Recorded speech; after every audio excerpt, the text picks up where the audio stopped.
Hello my dear students, ಹೇಗಿದ್ದೀರಾ ಎಲ್ಲರೂ? Welcome to Pallavi tutorials. ಮಕ್ಕಳೇ, ನಾಳೆ ಎಕ್ಸಾಮ್ ಇದೆ, ಸೆಕೆಂಡ್ PUC ಕನ್ನಡ. ಸೊ ಎಲ್ಲರೂ ಕೂಡ ಪ್ರಿಪೇರ್ ಆಗ್ತಾ ಇರ್ತೀರಿ. ಈ ಹಿಂದಿನ ವಿಡಿಯೋಸ್ಗಳಲ್ಲಿ ಬಹು ಆಯ್ಕೆ ಪ್ರಶ್ನೆಗಳು 10 ಇಂಪಾರ್ಟೆಂಟ್ ಆಗಿ ಬರುವಂಥ ಪ್ರಶ್ನೆಗಳು ಯಾವುದರಲ್ಲಿ ಕವರ್ ಆಗುತ್ತೆ ಅನ್ನುವಂಥ ಕಾರಣಕ್ಕೆ ಒಂದು ವಿಡಿಯೋನ ಅಪ್ಲೋಡ್ ಮಾಡಿದ್ದೆ. ಒಂದಿಷ್ಟು ಬಹು ಆಯ್ಕೆ ಪ್ರಶ್ನೆಗಳನ್ನ ಕೊಟ್ಟಿದ್ದೆ. ಟೋಟಲ್ ಆಗಿ 6 ಪ್ರಶ್ನೆ ಪತ್ರಿಕೆಗಳಿಂದ ಬಹು ಮುಖ್ಯವಾಗಿರುತ್ತೆ ಪ್ರಶ್ನೆಗಳು, ಕರೆಕ್ಟಾಗಿ ನೋಡ್ಕೊಳ್ಬೇಕು. ಅದಾದ ನಂತರ ಇನ್ನೊಂದು ವಿಡಿಯೋದಲ್ಲಿ ಬಿಟ್ಟ ಸ್ಥಳ ಪ್ರಶ್ನೆಗಳು ಹಾಗೂ ಮತ್ತೊಂದು ವಿಡಿಯೋದಲ್ಲಿ ಹೊಂದಿಸಿ ಬರೀರಿ ಪ್ರಶ್ನೆಗಳನ್ನ ಕೊಟ್ಟಿದ್ದೆ. ಸೊ ಈ ಒಂದು ವಿಡಿಯೋದಲ್ಲಿ 2 ಅಂಕದ ಬಹುಮುಖ್ಯ ಪ್ರಶ್ನೆಗಳು ಯಾವುದು ಅನ್ನೋದನ್ನ ಹೇಳ್ತಾ ಇದ್ದೀನಿ. ಸೊ ಇಲ್ಲಿ ನಿಮಗೆ ಫಸ್ಟು ಪದ್ಯ ಭಾಗದ ಮೇಲೆ 4 ಪ್ರಶ್ನೆಯನ್ನು ಕೇಳ್ತಾರೆ. ಆ 4 ಪ್ರಶ್ನೆಯಲ್ಲಿ 3 ಪ್ರಶ್ನೆಗೆ ನೀವು ಉತ್ತರವನ್ನು ಬರಿಬೇಕು. ಟೋಟಲ್ ಆಗಿ 6 ಅಂಕಗಳನ್ನು ನೀವು ಇಲ್ಲಿ ಪಡೆದುಕೊಳ್ಳಬಹುದು. ಸೊ ಕೊಟ್ಟಿರುವಂತಹ 4 ಪ್ರಶ್ನೆಗಳು ಯಾವ್ಯಾವ ಅಧ್ಯಾಯದಲ್ಲಿ ಬಂದಿದೆ ಅನ್ನೋದಕ್ಕೆ ಈ ಒಂದು ವರ್ಷದಲ್ಲಿ ನಿಮಗೆ ಪ್ರತಿಯೊಂದು ಸಬ್ಜೆಕ್ಟಿಗೆ ಬಿಟ್ಟಿರುವಂಥ 3 ಮಾದರಿ ಪ್ರಶ್ನೆ ಪತ್ರಿಕೆಗಳು ಏನಿದೆ ಅದನ್ನು ನೀವು ನೋಡ್ಕೊಳ್ಬೇಕು. ಅದಕ್ಕಿಂತ ಮುಂಚೆ ಹೋದ ವರ್ಷ ಅಂತ ಹೇಳಿದ್ರೆ ನಿಮ್ಮ ಸೀನಿಯರ್ಸಿಗೆ ಒಂದು ಮಾದರಿ ಪ್ರಶ್ನೆ ಪತ್ರಿಕೆಯನ್ನು ಬಿಟ್ಟಿದ್ರು. ಓಕೆನಾ? ಆ ಮಾದರಿ ಪ್ರಶ್ನೆ ಪತ್ರಿಕೆಯಲ್ಲಿ ಫಸ್ಟು ಅವರು ಏನು ಪದ್ಯ 1, ಪದ್ಯ 6, ಪದ್ಯ 7, ಪದ್ಯ 9 ಈ 4 ಪದ್ಯ ಭಾಗದಲ್ಲಿ ಪ್ರಶ್ನೆಗಳನ್ನ ತೆಗೆದಿದ್ರು. ಓಕೆನಾ? 1, 6, 7, 9. ಸೊ ಅದೇ ವರ್ಷ ಅಂತ ಹೇಳಿದ್ರು ಹೋದ ವರ್ಷ ಇದು 2023-24 ಮಾದರಿ ಪ್ರಶ್ನೆ ಪತ್ರಿಕೆ.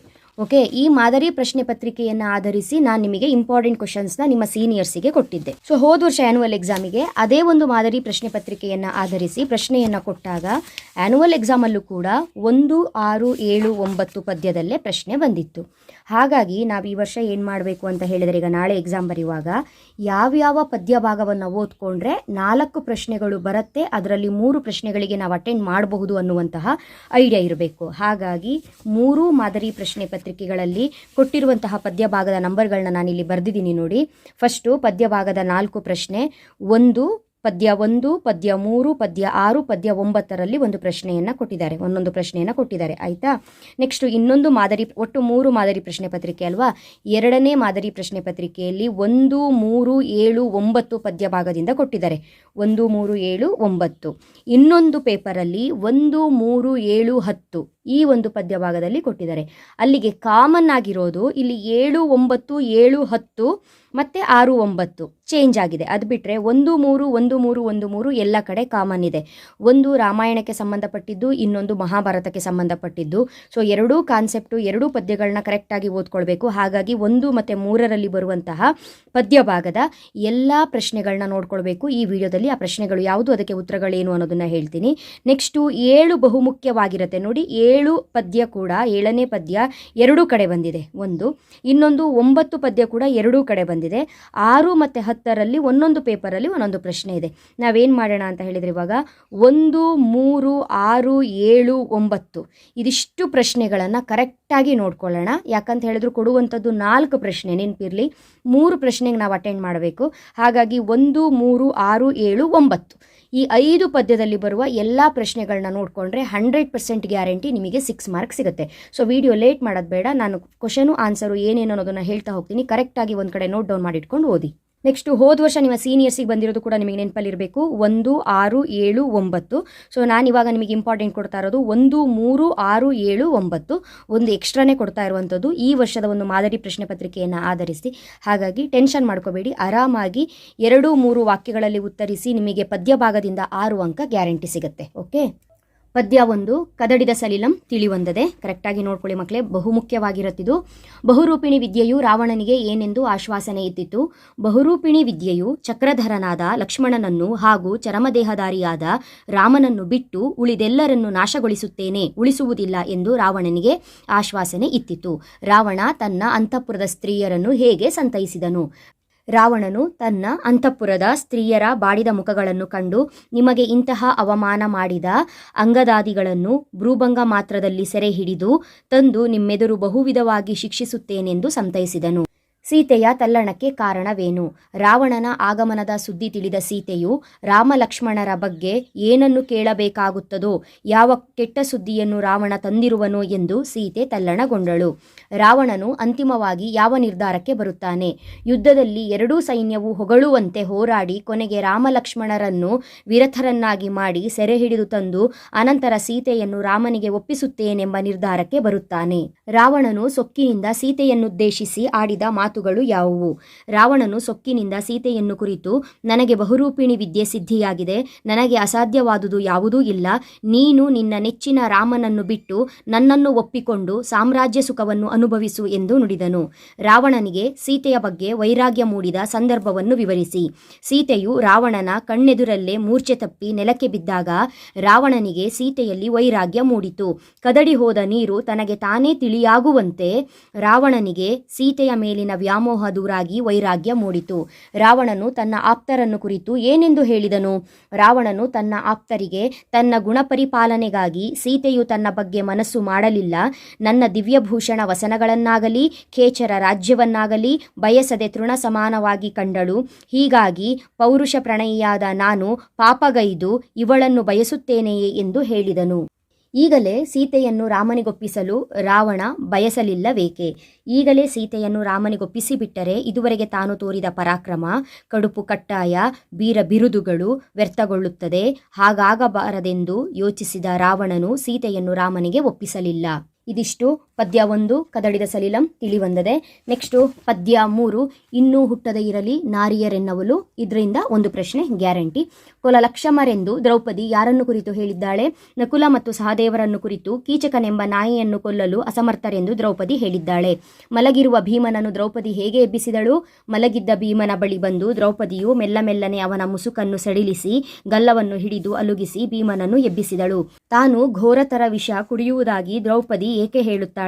ಕೀಚಕನ ಉಪಟಳವನ್ನು ಕೊನೆಗಾಣಿಸಿ ತನ್ನನ್ನು ಪಾರು ಮಾಡೆಂದು ಮಿಡುಕುಳ್ಳಗಂಡ ಭೀಮನಲ್ಲಿ ಹೇಳುತ್ತೇನೆ, ಅವನಲ್ಲಿಯೂ ಹುರುಳಿಲ್ಲದಿದ್ದರೆ ಘೋರತರ ವಿಷ ಕುಡಿದು ಸಾಯುವುದಾಗಿ ದ್ರೌಪದಿ ತೀರ್ಮಾನಿಸುತ್ತಾಳೆ. ನೆಕ್ಸ್ಟ್ ಉಳಿದ 4 ಪಾಂಡವರ ಭಿನ್ನ ಸ್ವಭಾವಗಳ ಬಗ್ಗೆ ದ್ರೌಪದಿಯ ಅಭಿಪ್ರಾಯವೇನು?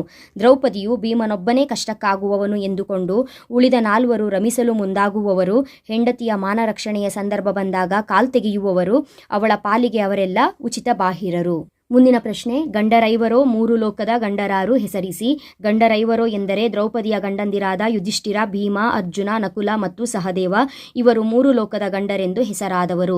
ಕೊನೆಯ ಪ್ರಶ್ನೆ ಅಂತ ಹೇಳಿದ್ರೆ ಈ ಪದ್ಯದಲ್ಲಿ ಕೇವಲ 6 ಪ್ರಶ್ನೆಗಳಿರೋದು. 6ರಲ್ಲಿ ಒಂದು ಗ್ಯಾರಂಟಿ ನಿಮ್ಮ ಎಕ್ಸಾಮಿಗೆ ಬರುತ್ತೆ, ಕರೆಕ್ಟಾಗಿ ನೋಡ್ಕೊಳ್ಬೇಕು. ಹೆಂಡತಿಯ ಹರಿಬಕ್ಕಾಗಿ ಗಂಡು ಕೂಸು ಏನು ಮಾಡುತ್ತಾನೆ? ಹೆಂಡತಿಯ ಮಾನ ಕಾಪಾಡುವ ಪ್ರಸಂಗ ಬಂದಾಗ ಗಂಡನಾದವನು ವೈರಿಯನ್ನು ಎದುರಿಸುತ್ತಾನೆ, ಇಲ್ಲವೇ ಅವನೊಂದಿಗೆ ತಾನು ಸಾವಿಗೆ ಶರಣಾಗುತ್ತಾನೆ. ನೆಕ್ಸ್ಟು ಪದ್ಯ 6 ಹಬ್ಬಲಿ ಅವರ ರಸಬಳ್ಳಿ. ಈ ಪದ್ಯದಲ್ಲಿ ಇರೋದು 5 ಪ್ರಶ್ನೆ. 5ರಲ್ಲಿ ಒಂದು ಪ್ರಶ್ನೆ ನಿಮ್ಮ ಎಕ್ಸಾಮಿಗೆ ಗ್ಯಾರಂಟಿ ಬರುವಂಥದ್ದು, ಕರೆಕ್ಟಾಗಿ ನೋಡ್ಕೊಳ್ಳಿ ಮಕ್ಕಳೇ. ಹಿತ್ತಾಳೆಗಿಂತ ಬಲುಹೀನ ಯಾವುದು? ಉತ್ತಮರ ಗೆಳೆತನ ಬಂಗಾರದ ಪುತ್ತಳಿ ಹಾಗೆ, ಮತಿಹೀನರ ಗೆಳೆತನ ಹಿತ್ತಾಳೆಗಿಂತ ಬಲುಹೀನ. ಇದ್ದಷ್ಟು ಬುದ್ಧಿಯನ್ನು ಹೇಗೆ ಕಳೆದುಕೊಳ್ಳುತ್ತಾನೆ? ದುಷ್ಟರ, ಬುದ್ಧಿಹೀನರ, ಕುಲಗೇಡಿಗಳ ಸಹವಾಸ ಮಾಡಿದರೆ ನಮ್ಮಲ್ಲಿರುವ ಬುದ್ಧಿಯನ್ನು ಕಳೆದುಕೊಳ್ಳಲಾಗುತ್ತದೆ. ಬಡತನ ಹೇಗೆ ಬಯಲಾಯಿತು? ಬಡತನದ ನೋವನ್ನು ಮರೆಸುವ ಶಕ್ತಿ ಮಕ್ಕಳಿಗಿದೆ. ಬಡತನದ ಚಿಂತೆಯಲ್ಲಿರಬೇಕಾದರೆ ಮಕ್ಕಳು ಆಡುತ್ತಾ ಬಂದು ತೊಡೆಯ ಮೇಲೆ ಕುಳಿತು ಆಡಿದರೆ ಬಡತನ ಮಾಯವಾಗುತ್ತದೆಂದು ಹೇಳಿದ್ದಾರೆ. ಹಡೆದವನನ್ನು ಯಾವಾಗ ನೆನೆಯಬೇಕು? ಊರೆಲ್ಲ ಉಂಡು ಮಲಗಿದ ಮೇಲೆ ಬೆಳ್ಳಿ ಚುಕ್ಕಿ ಮೂಡುವ ಏಕಾಂತದ ಸಮಯದಲ್ಲಿ ಹೆತ್ತವನನ್ನು ನೆನೆಯಬೇಕು. ಹಡೆದ ತಂದೆ ತಾಯಿಯರ ಮಹತ್ವ ತಿಳಿಸಿ. ಉಂಗುರ ಉಡುದಾರ ಮುರಿದರೆ ಮಾಡಿಸಬಹುದು, ಹೆಂಡತಿ ಸತ್ತರೆ ತರಬಹುದು, ತಂದೆ ತಾಯಿ ಮತ್ತೆ ಎಲ್ಲೂ ಸಿಕ್ಕುವರಲ್ಲ ಎಂದು ತಂದೆ ತಾಯಿಯರ ಮಹತ್ವವನ್ನು ಹೇಳಲಾಗಿದೆ. ನೆಕ್ಸ್ಟ್ ಪದ್ಯ 7 ಬೆಳಗುಜಾವ. ಇದರಲ್ಲೂ ಕೂಡ ಕೇವಲ 5 ಪ್ರಶ್ನೆ ಇರುವಂಥದ್ದು. 5ರಲ್ಲಿ ಒಂದು ಗ್ಯಾರಂಟಿ. ಕವಿ ಬೇಂದ್ರೆ ಬಾಳಿನ ಬಗ್ಗೆ ಕೊಡುವ ಸಂದೇಶವೇನು? ಮಕ್ಕಳು ಹುಸಿನಿದ್ದೆಯನ್ನು ಬಿಟ್ಟು ತುಂಬಿ ಬಾಳನ್ನು ಜೀವನದಲ್ಲಿ ತುಂಬಿ ಕುಡಿಯಬೇಕು ಎಂದು ಬಾಳಿನ ಸಂದೇಶ ನೀಡಿದ್ದಾರೆ. ಹುಸಿನಿದ್ದೆ ಸಾಕು ಎದ್ದೇಳಿ ಎಂದು ಕವಿ ಮಕ್ಕಳಿಗೆ ಹೇಳಲು ಕಾರಣವೇನು? ಮನುಷ್ಯನಿಗೆ ಬದುಕಿನ ಬೆಳಗುಜಾವವೆಂದರೆ ಯೌವನ. ಅಂಥ ವಯಸ್ಸಿನಲ್ಲಿ ಹುಸಿನಿದ್ದೆ ಮಾಡುತ್ತಾ ಕನಸು ಕಾಣುತ್ತಾ ಇದ್ದರೆ ಬದುಕು ಕಳೆದೇ ಹೋಗುತ್ತದೆ.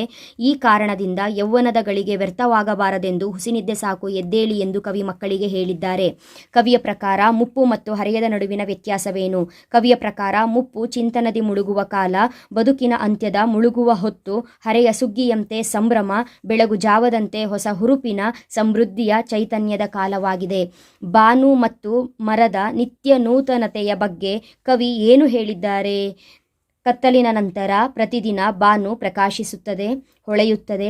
ಎಲೆ ಉದುರಿದ ಮರ ಪ್ರತಿ ವಸಂತದಲ್ಲಿ ಮತ್ತೆ ಚಿಗುರುತ್ತದೆ. ಹೀಗೆ ಅವು ನಿತ್ಯ ನೂತನ. ಆದರೆ ಮನುಷ್ಯನಿಗಿಲ್ಲ ಈ ನಿತ್ಯ ನೂತನತೆ ಎಂದಿದ್ದಾರೆ ಕವಿ.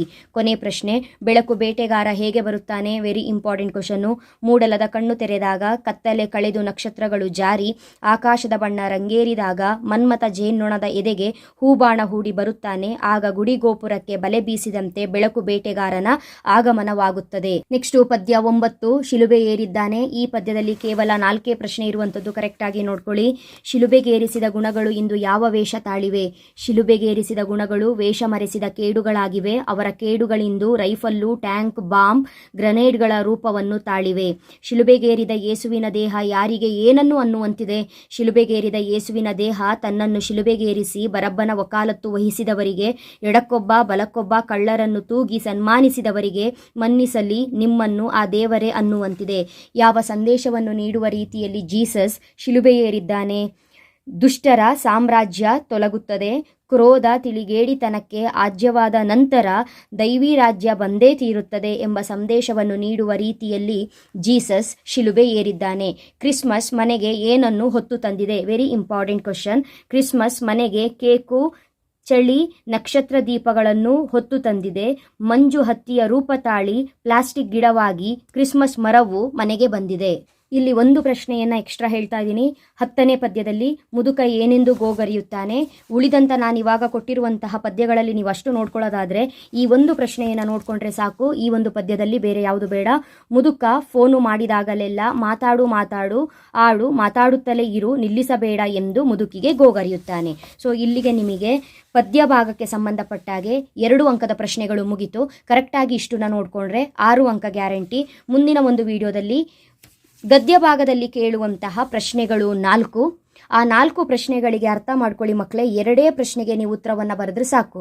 ಹಾಗಾದರೆ ಆ 2 ಪ್ರಶ್ನೆಗೆ ಮೇನ್ ಇಂಪಾರ್ಟೆಂಟ್ ಆಗಿ ಬರುವಂತಹ ಗದ್ಯ ಪಾಠ ಯಾವುದು?